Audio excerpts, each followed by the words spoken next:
네, 우리 인사 한번 할까요? 메리 크리스마스. 이렇게 옆에 우리 지체들 보면서 아, 네. 우리 영찬 형제는 머리 색깔을 아예 데코레이션 했어요. 우리 그 풍선 색깔에 맞춰서 이렇게 데코레이션 해주셔서 감사드리고요. 아무튼 우리 자체가 하나님께 또 아름다운 예물이 되었으면 좋겠습니다. 우리 오늘 함께 볼 말씀은 마태복음 2장 1절에서부터 12절까지. 마태복음 2장 1절에서부터 12절까지 저하고 두 절씩 번갈아 가면서 읽도록 하겠습니다. 헤롯 왕 때 예수께서 유대 베들레헴에서 나심에 동방으로부터 박사들이 예루살렘에 이르러 말하되 유대인의 왕으로 나신 이가 어디 계시냐? 우리가 동방에서 그의 별을 보고 그에게 경배하러 왔노라 하니.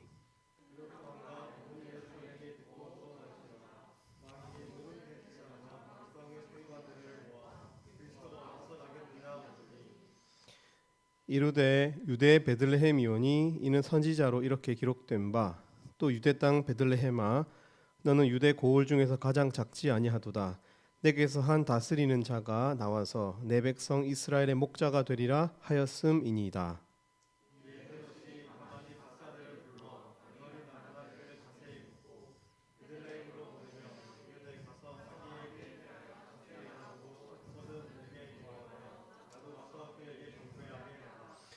박사들이 왕의 말을 듣고 갈새 동방에서 보던 그 별이 문득 앞서 인도하여 가다가 악이 있는 곳 위에 머물러 서 있는지라 그들이 별을 보고 매우 크게 기뻐하고 기뻐하더라.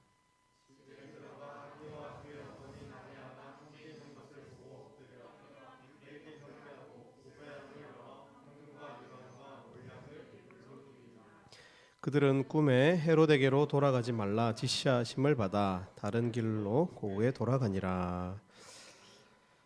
아멘. 네. 화평제가 기도의 내용 중에서 언급했지만 이스라엘 백성들은 자신들의 국가가 아수르와 바벨론에 의해서 망하고 또 그 성전까지 완전히 파괴되는 것을 경험하면서 그러니까 신앙을 온전히 붙들었는데 그 신앙의 부질없음을 보면서 하나님이 우리를 사랑한 적이 있습니까? 이렇게 물었어요. 그게 말라기에 나옵니다. 구약 성경 마지막 성경인 말라기에 나옵니다.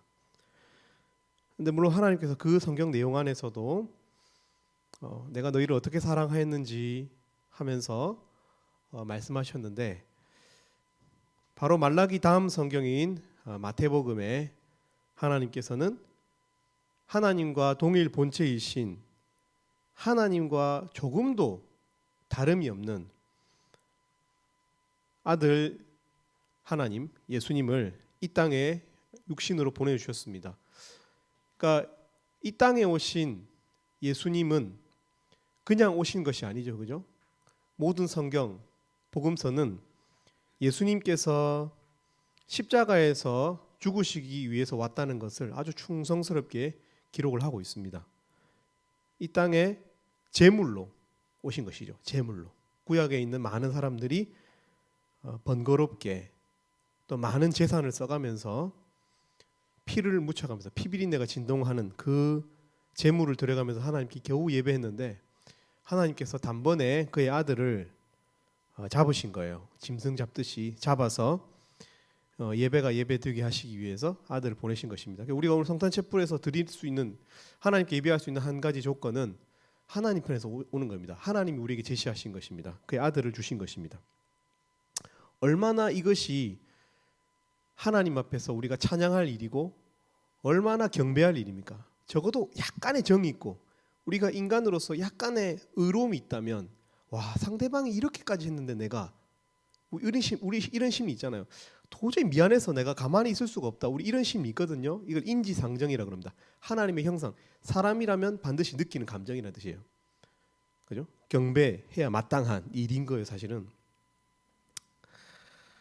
여러분 서양이나 우리나라의 현대에 생긴 신조어가 많이 있는데 그 중에서 decision paralysis라는 말이 있습니다. decision paralysis. decision 결정, 선택 이런 뜻이고요. paralysis는 마비자, 장애자 이런 뜻입니다. decision paralysis는 결정 마비자, 선택 장애자라는 뜻입니다. 우리는 은근슬쩍 결정을 미룹니다. 왜 미룰까요? 결정을 하는 순간 내가 한 그 결정에 반대하는 사람들과의 마찰을 힘들어하기 때문입니다. 마지막까지 결정을 하잖아요. 그게 결정이 되도록 내버려 두는 것이죠. 욕을 먹지 않는 상태, 평화로운 상태를 좋아하기 때문에 그렇습니다. 인간관계에서 스트레스를 받지 않기 위해서 결정을 미루는 것입니다. 사실은 이는 매우 이기적인 생각입니다. 이기적인 태도입니다. 자신이 아닌 다른 누군가와의 평화가 깨어지더라도, 그러니까 다른 누군가가 그 결정을 해서 그들끼리 마찰하기를 바라는 것이죠. 자신은 그 마찰에 끼고 싶어 하지 않는, 사실은 무책임하고 이기적인 생각입니다. 여러분은 어떤 사람들이십니까? 좋은 말로 우리가 중도라는 말을 쓰지 사실은 판단과 선택을 미루어서, 중도는 결국 무언가 선택하기 위한 어떤 예비 단계거든요. 그러나 사실은 판단과 선택을 미루어서 그 임시적인 평화를 누리는 것을 좋아하는 것이죠. 선택장애라는 것이. 여러분 이 말이 특별히 현대 신조어인 것을 우리가 본다면은 특별히 요즘 사람들이 이런 선택장애를 겪는 사람들이 많지 않은가 그런 생각을 해봅니다. 그러나 여러분, 예수님은 이 땅에 중도를 위해서 오신 것이 아닙니다. 선택장애자들을 위해서 이 땅에 오신 것이 아닙니다.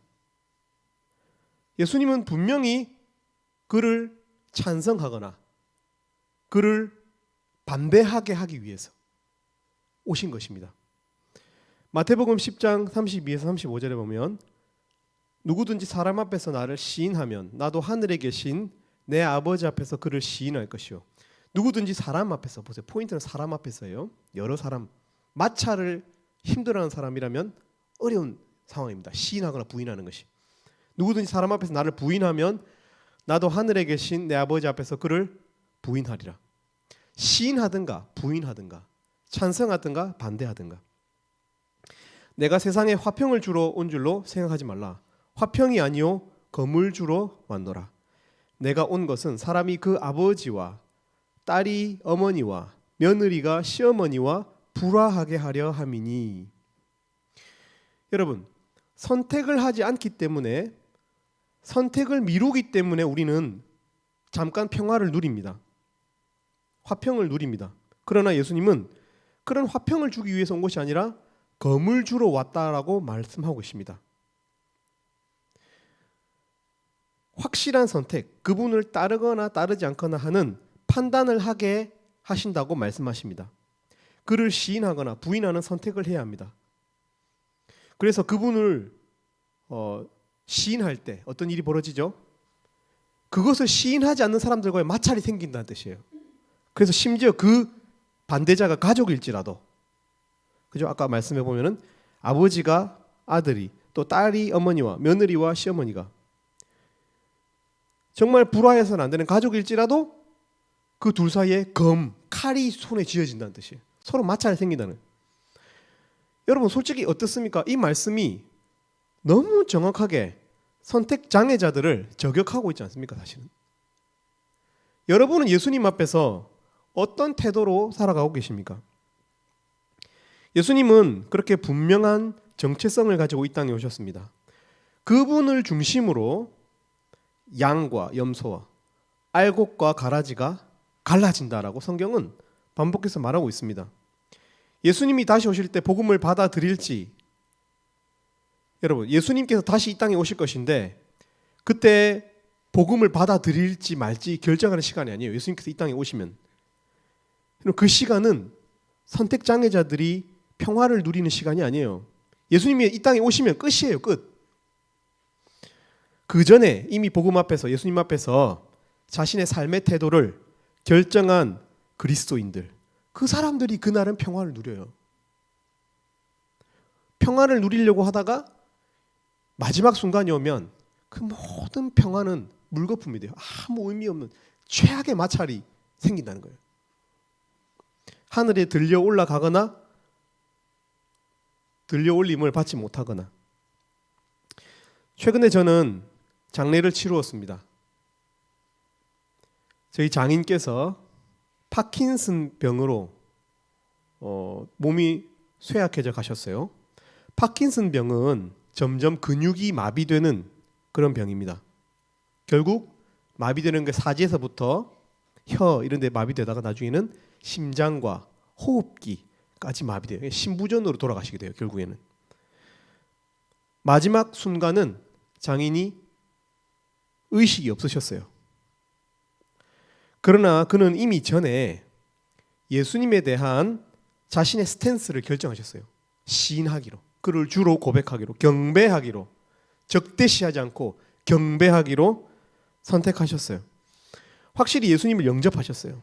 그래서 저는 그분이 천국에 가셨다라고 믿습니다.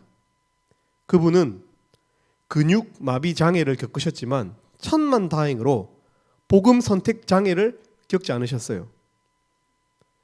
여러분, 우리도 예수님에 대한 우리의 태도를 확실히 해야 됩니다. 그분을 주로 시인하거나 그래서 경배하거나 아니면 그분을 부정하고 적대시할 수밖에 없게 돼요. 여러분, 오늘 우리가 읽었던 오늘 본문에 보면 정확하게 그 예수님은 그런 정체성을 갖고 있기 때문에 사람으로 하여금 선택하게 하기 때문에 그 존재가 그래요. 그분이 강요하는 게 아니고 그분이라는 그 캐릭터 자체가 그래요. 그분의 성질 자체가 그렇다는 거예요. 그러니까 아기의 모습으로 오셔도 그 앞에서 그를 적대하거나 경배하는 무리로 오늘 본문에 있는 사람들은 갈라지고 있습니다. 비록 작은 아기의 몸일지라도 그분은 예수님이시기 때문에 그분을 경배하거나 그분을 적대하는, 그분을 시인하거나 부인하는 이 갈라짐을 만들고 있습니다. 오늘 본문에 보면 먼저 적대하는 세력이 나옵니다. 왜 그렇습니까? 여기 보면 하나여야 하는데, 분명히 한 명이고 하나여야 하는데 두 명이 등장하는 단어가 오늘 본문에 있습니다. 예를 들어서 태양이라는 단어와도 같습니다. 여러분, 우린 태양을 향해서 저 태양하고 이 태양하고 이런 표현 안 씁니다. 그죠? 저 태양, 이 태양 이런 표현 안 씁니다. 동쪽 태양, 서쪽 태양, 태양이 두 개가 아니기 때문에 태양은 태양이에요. 그 단어가 바로 왕이라는 단어입니다. 왕. 1절에 보면 동방으로부터 박사들이 예루살렘에 이르렀습니다. 여러분, 예루살렘은 이스라엘의 캐피탈 시티예요. 수도예요. 수도는 왕이 사는 곳입니다. 왕을 만나러 왔어요. 이 동방에 있는 박사들이. 여러분, 근데 그곳에 보면 이미 왕이 있었어요. 1절과 3절에 보면 헤롯 왕 때에, 3절에도 헤롯 왕과 왕이 있어요. 한 명이어야 되는 왕이 있어요. 근데 동방에서 온 사람들이 이렇게 말하는 거예요. 2절에서 유대인의 왕으로 나신 이가 어디 있느냐. 웃기는 상황인 거예요. 지금 왕한테 왕이 어디 있습니까? 묻고 있는 거죠. 여러분, 객관적으로 이 지역의 왕은 헤롯이었어요. 헤롯은 유대를 통치하는 왕이었어요. 유대 지역을 통치하는. 그러니까 유대인의 왕이 누구예요? 헤롯이에요. 헤롯.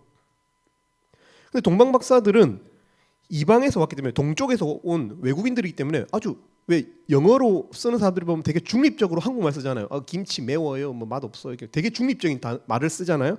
그런 것처럼 우리는 뭐 비유 맞추고 하는 거 없어요. 별을 보고 왔어요. 왕의 별이었어요. 왕이 태어난 것 같은데 왕이 어디 있어요? 이렇게 하면서 왕 앞에서 묻고 있는 것이죠.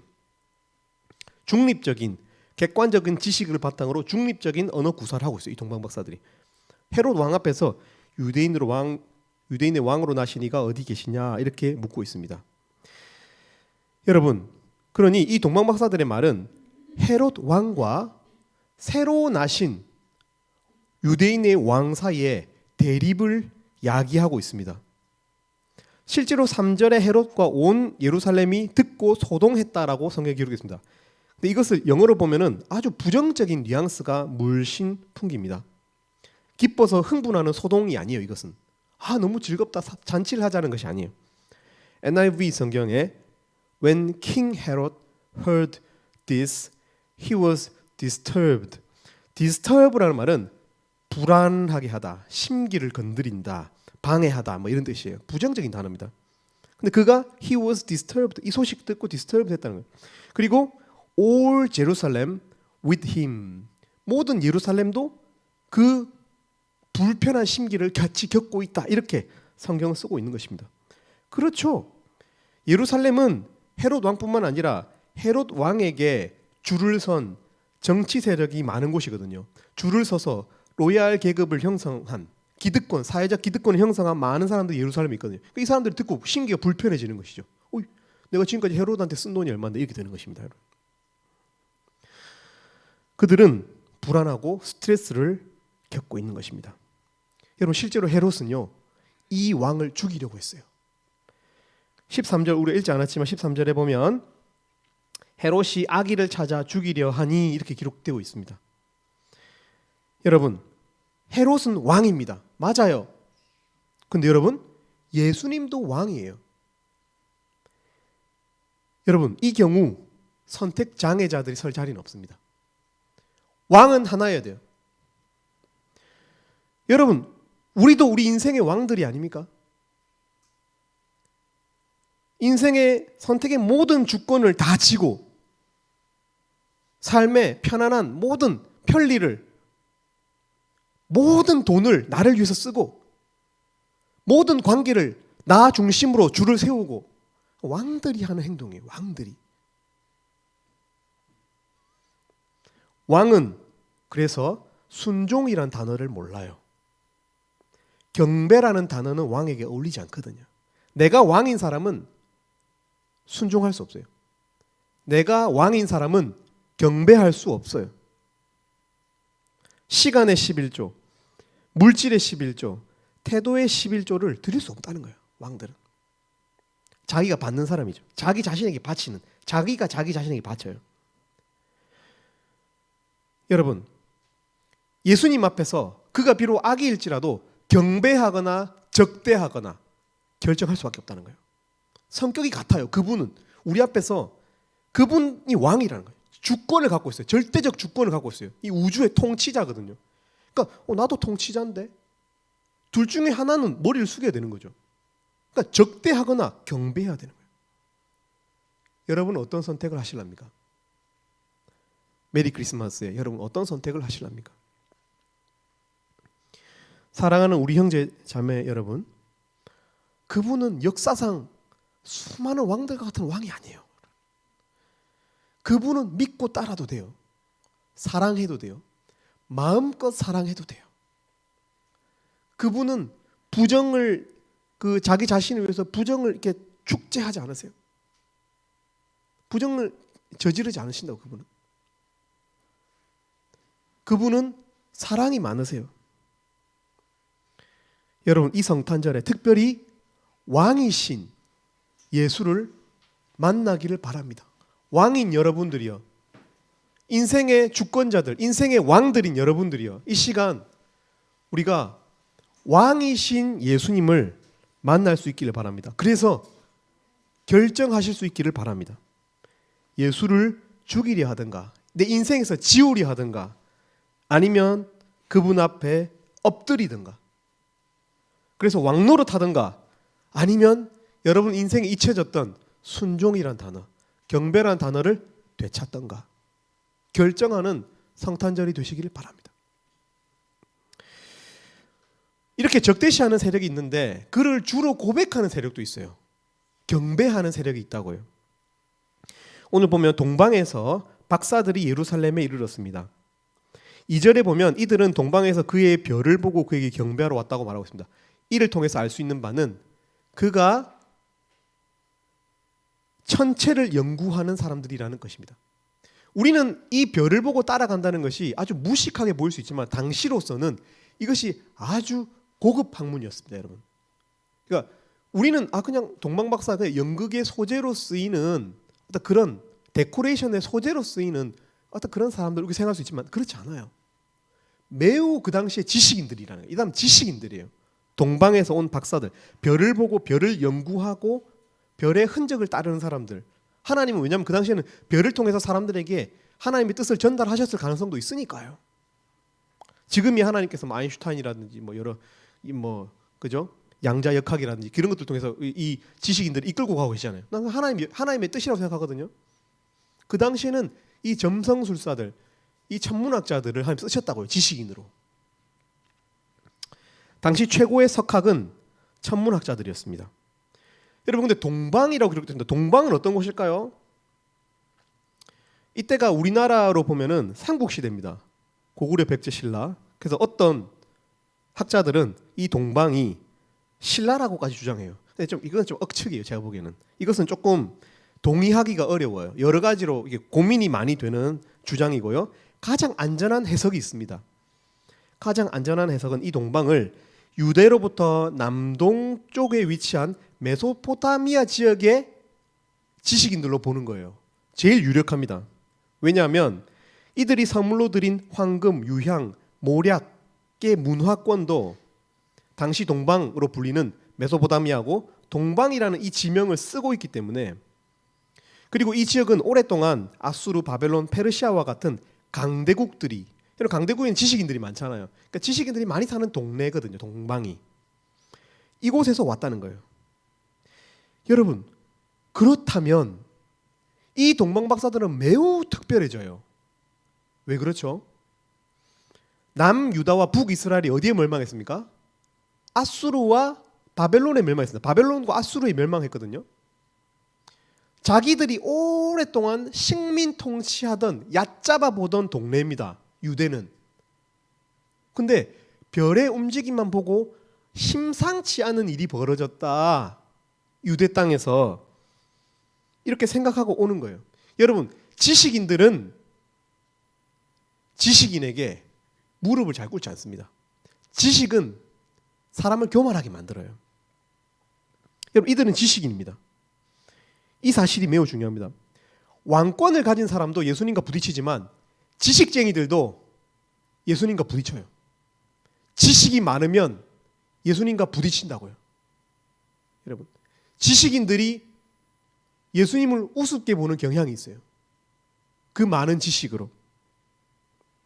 예수님은 지식인들과도 부딪힙니다. 이 동방 박사들도 지식으로 충분히 예수님과 부딪힐 수 있었어요. 원래 지식을 많이 가진 사람은 교만하여서 어디 함부로 머리를 숙이지 않습니다. 지식은 교만하게 합니다. 동쪽은 성경에서 교만한 땅으로 묘사되곤 합니다. 동쪽을.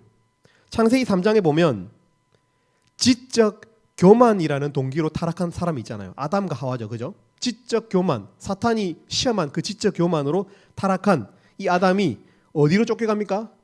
에덴의 동쪽 땅으로 쫓겨가요.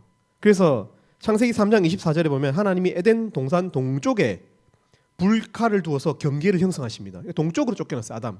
지적 교만 이 아담. 또 창세기 13장 11절에서도 아브라함의 조카 롯은 삼촌으로부터 독립할 만한 교만한 어떤 그런 세력을 형성했어요. 그래서 독립해 나갈 때 어디로 가죠? 동쪽으로 옮겨가요. 동쪽은 황금 제국 바벨론, 또 유대의 다니엘과 같은 지식인들을 끌고 가는 땅이에요. 동쪽은 해가 뜨는 곳, 세상이 시작되는 곳, 이곳은 성경에서 주로 교만한 사람들의 땅으로 많이 묘사되곤 했어요. 근데 그 이방인들 중에서 이 동쪽에서 지식인들이라고 할 수 있는 이 박사들이 예수님께 머리를 숙이러, 2절에 보세요. 경배하러 왔노라 이렇게 이야기하고 있어요. 근데 여러분, 유대인의 왕이 당연히 수도인 예루살렘에서 날 줄 알았는데 와보니까 유대인의 왕이 지금 어디서 난다고 그러고 있어요? 베들레헴이라고. 더 작은, 유대의 수도인 예루살렘도 그들에겐 작은 동네인데 예루살렘보다 더 촌동네인 베들레헴에서 난다고 유대의 선지자들에 의해서 기록된 것을 이 사람들이 알게 돼요. 그리고 마지막까지 경배하기 위해서 순종하기 위해서 갑니다. 그들은 결국 별의 움직임과 이 광원의 조도를 보고 이 별이 있는 곳 미천한 유대 땅, 더 나아가서 베들레헴으로 갔습니다. 그래서 이들은 예수님을 만났어요. 그리고 경배하는데 성공했습니다. 여러분, 예수님은 지식인들이 머리를 숙여야 돼요. 예수님은 지식 중에 지식인 로고스의 본체예요. 요한복음에서는 예수님을 말씀이다. 요한복음에서는 예수님을 지식이다. 그분은 지식이다. 지식의 근본이다. 그분을 아는 것, 그분을 인정하는 것이 지식의 근본이다 라고 이야기하고 있어요. 잠언 1장 7절에도 여호와를 경외하는 것이 지식의 근본이거늘 미련한 자는 지혜와 훈계를 멸시하느니라고 말씀하고 계십니다. 여러분, 우리의 지식이 아무리 높고 화려해도 먼저 예수님을 알아야 돼요. 말씀이신 예수님 앞에, 말씀 앞에 먼저 자신의 지적 교만을 꺾어야 됩니다. 여기서 지혜가 시작돼요. 우주를 창설하신 분, 우주를 디자인하고 만드신 분은 굳이 우주급 장소에서 탄생하지 않으세요. 안드로메다 성 어디에서 탄생하는 게 아니에요. 메시아는. 왜냐하면 우주를 만드신 분은 탈우주급이기 때문에 그런 거예요. 크고 화려하게 그분을 드러내는 게 아니라고요. 우습기 때문에. 베들레헴은 작은 시골 마을이지만 하나님이 여러 이유 때문에 그곳을 선택하셨어요. 말씀을 통해서만 깨달을 수 있어요. 낮아짐의 비밀, 십자가의 비밀, 사랑이 낮아짐에 있다는 것, 사랑이 져주는 데 있다는 것, 사랑은 결국은 용서하고 그를 끌어안는 강자가 끌어안을 수밖에 없다는 것, 이 비밀은 말씀, 지식 속에만 있는 거예요. 참된 지식 속에. 세상에서 배울 수가 없는 것들이에요. 여러분, 우리가 베들레헴에 함께 나아가서 우리 지식인들이잖아요. 우리 생각보다 우리 곤조가 있잖아요. 내 철학이 있잖아요. 하나님 앞에서도 굽히고 싶지 하지 않는 여러분의 습관이 있고 여러분의 지식이 있잖아요. 여러분, 우리 그것을 다 내려놓고 지식의 근원이신 로고스이신 우리 예수님께 경배하는, 왕도 왕과 부딪히지만 지식인도 지식인과 부딪히는 거예요. 지식인도 지식과 부딪히는 거예요. 여러분들은 적대를 선택하시겠습니까? 경배를 선택하시겠습니까? 사랑하는 우리 지체들이 여러분의 왕권도 여러분의 지식도 그분 앞에 머리 숙여서 경배하는 그런 성탄절이 되었으면 좋겠습니다. 제가 한번 기도하고 마치도록 하겠습니다. 하나님 아버지, 이 시간 경배를 받으시기에 합당하신 우리 하나님을 소리 높여서 찬양하였습니다. 그리고 저희가 마음을 합하여 또 이 자리에 모여서 하나님께 머리 숙여서 예배합니다. 하나님, 우리의 작은 믿음을 하나님 받아주시고 영광, 하나님께서 모든 영광을 다 거두어 주시옵소서. 감사합니다. 예수님 이름으로 기도 올립니다. 아멘.